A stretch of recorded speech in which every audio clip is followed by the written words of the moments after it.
नमस्कार, सेवा सेमुना यहाँहरू सबैजनामा म चाहिँ छु अहिले उदयपुर बेलाखा नगरपालिका 7 जहाँ चाहिँ हाम्रो मैना रानी मन्दिर भएको ठाउँमा छु मन्दिरमा। र हजुरले यहाँ देख्न सक्नुहुन्छ यत्रो ठुलो यो सालको रुख चाहिँ ढलेको रहेछ। यो ढलेर चाहिँ हाम्रो मन्दिरलाई क्षति गरेको छ र यहाँनिर स्थानीय बासिन्दाहरूले चाहिँ यो छानाहरू चाहिँ उठाएर यसरी र यो रुखलाई चाहिँ पन्छ्याउनु भएको छ यहाँको स्थानीय बासिन्दाहरूले। हजुरहरूले यहाँ देख्न सक्नुहुनेछ छानहरू काचक कुचुक भएको।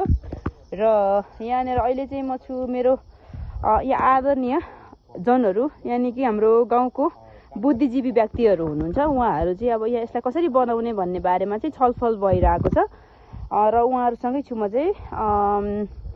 यसरी यो रुख भत्केर चाहिँ यो मन्दिरलाई चाहिँ क्षति गरेको रहेछ। यो चाहिँ हाम्रो उदयपुर हामी मैना मैनीको मात्र नभएर सिङ्गै उदयपुरवासीहरूको चाहिँ एकदमै आस्थाको धरोहर चाहिँ ढलेको छ हैन, भत्किएको छ र यसरी खम्बाहरू पनि ढलेको छ र छेदविच्छेद भएको छ।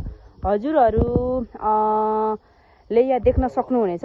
हजुरहरूले अब यसलाई चाहिँ कसरी पुनर्निर्माण हामीले गर्ने त भन्ने बारेमा चाहिँ छलफल भइरहेको छ र हजुरहरूको पनि राय सल्लाह प्रतिक्रिया आओस् भनेर हजुरहरू समक्ष यहाँको दृश्य चाहिँ मैले पेश गर्नको लागि भिडियो बनाइरहेको छु। र यता हुनुहुन्छ गोपाल चन्द्र राई आदरणीय हाम्रो बाजे गाउँले बुद्धिजीवी, यता मेरो बाबा हुनुहुन्छ आप्पा, अनि हाम्रो दाई हुनुहुन्छ, अनि पुजारी बाजे जो चाहिँ मन्दिरलाई पुजेर चाहिँ बस्नुहुन्छ। उहाँ चाहिँ एकदमै दुखी हुनुहुन्छ।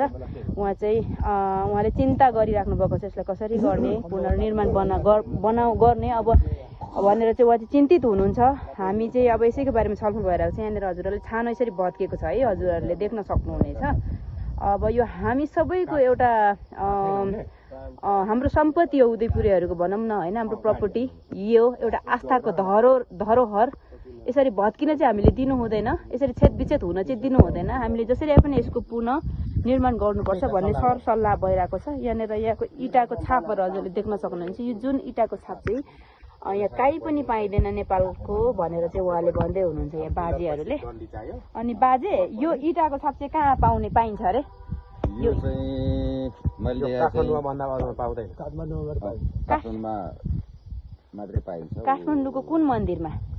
यो यसको बुटा छ हनुमान ढोका र गौशाला त्यो एरियामा ठुल्ठुलो पुरानो मन्दिरहरूमा छ यो बुट्टा पाउँछ। नभए यो काहीँ पनि पाइँदैन त। यो खन्दाखेरि चाहिँ तपाईँको निर्माण गर्दै गरेको बेला चाहिँ यो इँटाहरू भेटिएको होइन त बाजे?